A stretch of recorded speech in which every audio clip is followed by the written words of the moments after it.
कौन से संदूर की तैयारी कर रहे हैं, ये संदूर से निकलते क्यों नहीं? कोई मर्दाना नाम रख लो, ये संदूर तो खवातीन को लगाया जाता है। जान छोड़ दो अपनी फौज की, इसको प्रोफेशनल फौज बनने दो।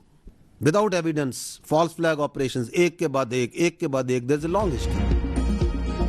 मार्क हक में हमने एक किस्त दिखाई, हम तब भी तैयार थे, अब भी तैयार हैं, किसी का बाप भी पाकिस्तान पर आंच नहीं ला सकता। DDISPR लेफ्टिनेंट जनरल अहमद शरीफ चौधरी की प्रेस ब्रीफिंग। कहा, मार्का हक में जो भारत ने देखा वो हमारा 10 से 15% था। हमारे अज़म में कोई शक नहीं होना चाहिए। अगर हमारे अज़म पर किसी को शक है तो अभी हमने एक किस्त दिखाई है। इस बार 14 अगस्त पर अजीमुशान परेड होगी। अपनी पावर पोटेंशियल की छोटी सी झलक अवाम को दिखाएंगे। भारत पे घमंड करना और दूसरे को कम समझना छोड़ दे।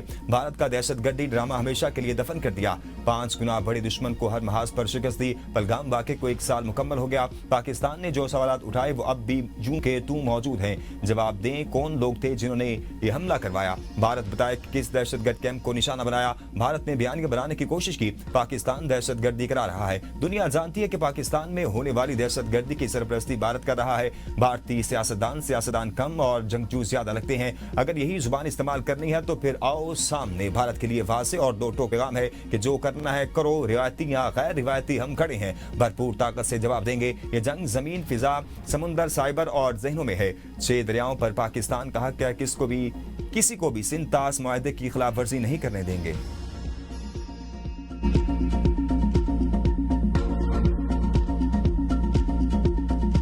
PF Cyber Force also targeted Indian data centers, affecting their digital space.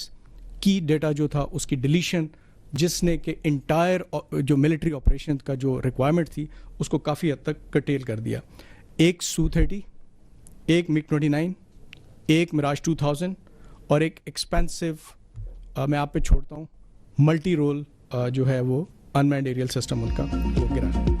Mark हक में हमारा स्कोर 8-0 है। 4 भारतीय राफेल गिराए, एक सहनोई 30 और एक मक 29, एक मिराज 2000 और एक इंतहाई कीमती बगैर पायलट जहाज और S-400 बैटरीज तबाह की। Deputy chief of air staff की तारिक महमूद खाजी की प्रेस ब्रीफिंग। कहा, हमने सिर्फ उन तैयारों को निशाना बनाया जिनने पाकिस्तान पर मिसाइल फायर किए थे। भागते हुए तैयारों को निशाना नहीं बनाया गया। हमने साइबर और सैटेलाइट से भारत का कम्युनिकेशन सिस्टम नकारा बनाया तो तैयारे आसान हदफ बन गए। भारत आज तक समझने की कोशिश कर रहा है कि हुआ क्या है। साइबर अटैक्स भारत के राब्तों को मुतासिर कर रहे थे। पाक फौज ने भारत को किसी हद तक लाचार कर दिया था। पाक फिजाइया दुश्मन की हर सरगर्मी को नोट कर रही थी। हम दुश्मन के डिजिटल फुटप्रिंट मॉनिटर कर रहे थे। दुश्मन हमारी सरहदों तक आने की कोशिश नहीं कर सकता। अब नई नई कहानियों और बयानियों से हकायक छुपाने की कोशिश की गई। एयरफोर्स ने बड़ी फिजाई ताकत का मौसर मुकाबला किया। कम वसाइल के बावजूद भरपूर हिकमत अमली अपनाई गई। अस्करी क़यादत ने तमाम ऑपरेशनल अहदाफ वाज़ेह तौर पर तय किए। जंगी हिकमत अमली पे जदीद तकाज़ों को मद्देनजर रखा गया।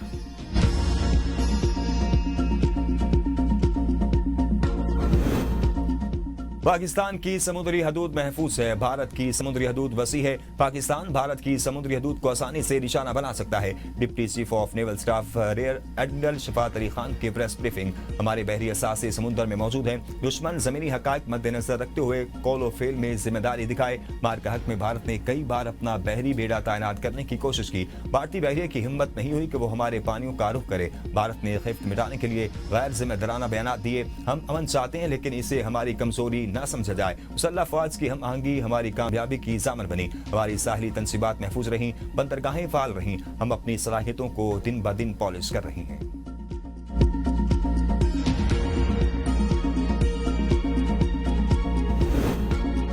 पाकिस्तान को सऊदी अरब और सऊदी अरब को पाकिस्तान की सलामती अजीज है। लेफ्टिनेंट जनरल अहमद शरीफ चौधरी की प्रेस ब्रीफिंग। कहा, पाकिस्तान के सऊदी अरब के साथ ताल्लुकात बहुत गहरे हैं। हरमैनी शरीफैन की सलामती सऊदी अरब की सलामती से जुड़ी है। सऊदी अरब को कोई खतरा हमारे लिए भी खतरा है। हमने जो वादा किया है उसे पूरा कर रहे हैं। पाकिस्तान और सऊदी अरब के ताल्लुकात की जड़ें निहायत गहरी हैं। स्ट्रेटेजिक दिफाई मुआहदा गहरे तारीखी ताल्लुकात का मजहर है। मुहाफिज़ीन हरमैन शरीफैन का एजाज़ पाकिस्तान के हर बच्चे, हर मुसलमान के लिए बहुत बड़ा एजाज़ है। पाकिस्तान और सऊदी अरब के दरमियान दिफाई मुआहदे की तफसीलात सामने नहीं लाई जा सकती।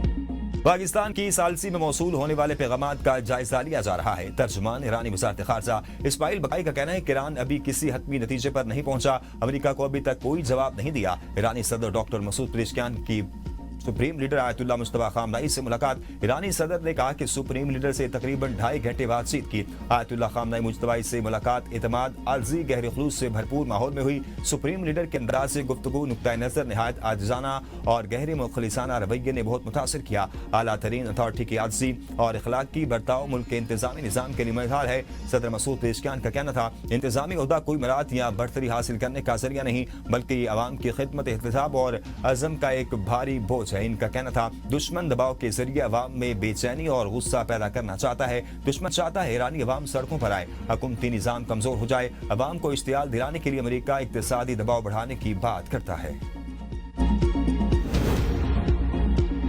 ईरान के साथ अमन माहदा 1 हफ्ते में तय पा सकता है। ईरान अपना हुर्मज़ खोलने के लिए जल्द माहदा नहीं करता तो नए हमले करेंगे। सदर ट्रंप की फिर धमकी। अमेरिकी टीवी से गुफ्तगू करते हुए कहा कि ईरान को जोहरी हथियार रखने की किसी सूरत इजाजत नहीं दे सकते। ईरान माहदे पर रजामंद हो जाना तो अपना हुर्मज़ ईरान समेत तमाम ममालिक के लिए खोल दी जाएगी। उम्मीद है मुज़ाकरात कामयाब होंगे। दौरा चीन से कबल मुआहदा हो सकता है। अमेरिकी सदर डोनाल्ड ट्रंप 14 और 15 मई को बीजिंग का दौरा करेंगे। दौरे के दौरान चीनी सदर से मुलाकात करेंगे। अमेरिकी सदर ने अप्रैल में चीन का दौरा करना था, जो जंग के बायस मुअत्तल हुआ।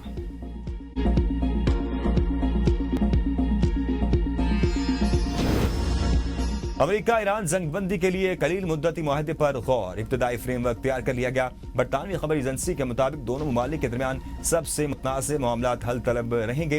ये मनसूबा एक जामे अमन मुआहदे की बजाय कलील मुद्दती मफाहमती याददाश्त पर मबनी है। मुजवज़ा फ्रेमवर्क 3 मराहिल में सामने आएगा। पहले मरहले में बाज़ाब्ता तौर पर जंग का खात्मा किया जाएगा। दूसरे मरहले में अपना हुर्मज़ के बहरान को हल किया जाएगा। तीसरे मरहले में एक 30 रोज़ा मुज़ाकराती मुद्दत शुरू की जाएगी। इसमें एक वसीतर और जामे मुआहदे पर बातचीत की जाएगी।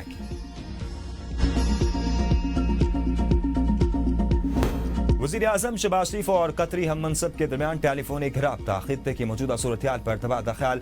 अमन के लिए जारी सिफारती कोशिशों को आगे बढ़ाने के अज़म का रहा। शहबाज शरीफ का 16 अप्रैल को दोहा के अपने हालिया दौरे का जिक्र। कहा, पाकिस्तान के अवाम अमीर कतर के जल्द पाकिस्तान के दौरे के मुंतज़िर हैं।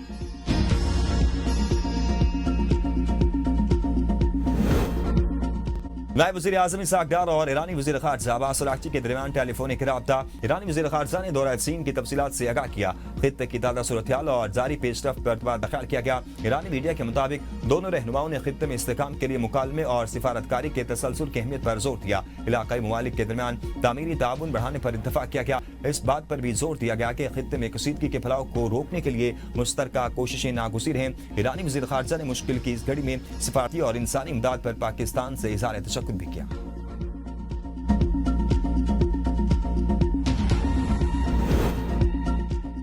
अमेरिका ईरान जंग रोकने और जंग बंदी में तोसी के लिए कोशिशें जारी हैं। वज़ीर आज़म शहबाज शरीफ का गिलगित में तकरीब से खिताब। कहा, पाकिस्तान ने जंग बंदी के लिए अहम सिफारती किरदार अदा किया। कराची में सोलर पैनल्स का एक फ्रॉड केस आया। मैंने कहा कि सोलर पैनल्स की नीलामी नहीं करेंगे। गिलगित बल्तिस्तान में नस्ब करें। लैपटॉप देना तलबा पर एहसान नहीं, उनकी मेहनत का एतराफ़ है। दानिश स्कूल पर तनकीद हुई। हज़ारों बच्चे दानिश स्कूल से फारिग तहसील होकर अमली जिंदगी में कारहाई नुमाया अंजाम दे रहे हैं। अपने सियासी सफर में कभी समझौता नहीं किया। वज़ीर आज़म ने मुफ्त सोलर पैनल तकसीम किए। तलबा को लैपटॉप दिए। खित्ते में मुफ्त सोलर तकसीम का इफ्तिताह किया। मार्ग हक में श्रीनगर से बठिंडा तक पाक फिजाई ने दुश्मन को सबक सिखाया। पाक फिजाई ने दुनिया के सर फहरिस्त लड़ाका तैयारों को खाक में मिला दिया। कौमी दिफा में पाक फिजाई का किरदार तारीखी है। Air chief marshal Zaheer Ahmed Babar Sidhu का मार्ग हक के 1 साल मुकम्मल होने पर है एयर हेडक्वार्टर इस्लामाबाद में तकरीब से खिताब। कहा, मार्ग हक में दुश्मन की तमाम तनसीबात पाक फिजाई के निशाने पर थी। बुनियादन मरसूस में पाकिस्तान ने बेहतरीन ड्रोन सलाहियत का मुजाहरा किया। पाकिस्तान ने फिजाई, इलेक्ट्रॉनिक और साइबर वारफेयर में दुश्मन को धूल चढ़ाई। रिकॉर्ड टाइम में दुश्मन की तनसीबात उड़ा दी। साइबर शाहीनों ने दुश्मन की साइबर सिक्योरिटी को तबाह किया। भारतीय फिजाइया को इबरतनाक और तस्लील से भरपूर शिकस्त दी। पहलगाम फॉल्स फ्लैग के बाद पाकिस्तान ने भारत को गैर जानिबदाराना तहकीकात की पेशकश की थी, मगर भारत ने पाकिस्तान पर बेबुनियाद इल्जाम लगाकर जारियत की। पाक फिजाई ने भारतीय जारियत का भरपूर और मुंह तोड़ जवाब दिया।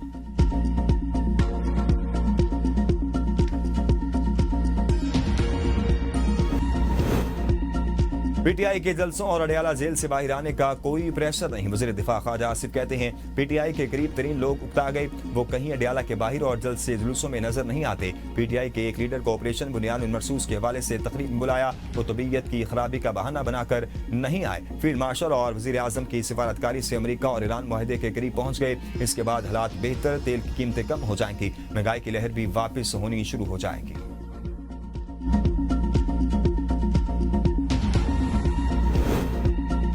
सेनेट इजलास में पीटीआई का एहतजाज। ईवान की कार्रवाई से वॉकआउट करके पीटीआई के पार्लिमानी लीडर सेनेटर अली जफर ने ईवान में इज़हार ख्याल करते हुए कहा, बुशरा बीबी को अचानक अस्पताल मुंतकिल किया गया। वो गुज़िश्ता चंद महीनों से कैद तन्हाई में है। सियासी इख्तलाफ अपनी जगह, लेकिन सेहत और जिंदगी को खतरे में डालना हमें कबूल नहीं। इनके साथी मुआलिज को अडयाला जेल में उन तक रसाई दी जाए। एक सेनेटर्स का वफ्द अडयाला जेल भेजा जाए जो वहां जाकर उनको दी जाने वाली सहूलियात का जायजा ले। अगर ये मुतालबात न माने गए तो हम ये इजलास चलने नहीं देंगे। राना सलाउल्लाह ने जवाब दिया, मैं कहा बुशरा बीबी और बानी पीटीआई जुडिशियल कस्टडी में है। इलाज मुआलजे समेत इन्हें तमाम सहूलियात मुयस्सर हैं। शिकायत की सूरत में अदालत से रुजू किया जाए। बुशरा बीबी की जेल में लिविंग कंडीशन से मुतल्लिक सुप्रीम कोर्ट में बाकायदा डिस्कशन हो चुकी है। सलमान सफदर ने बतौर फ्रेंड ऑफ कोर्ट जेल में मुलाकात के बाद अपनी तफसीली रिपोर्ट पेश की। बुशरा बीबी का इलाज जेल हुकाम की जिम्मेदारी है, जो कि बेहतर अंदाज में किया जा रहा है।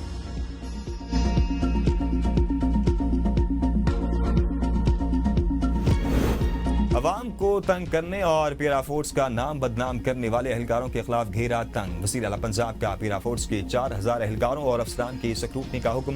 गैर कानूनी कार्रवाई में मुलव्विस एहलकारों को जेल भेजने का इंतबा।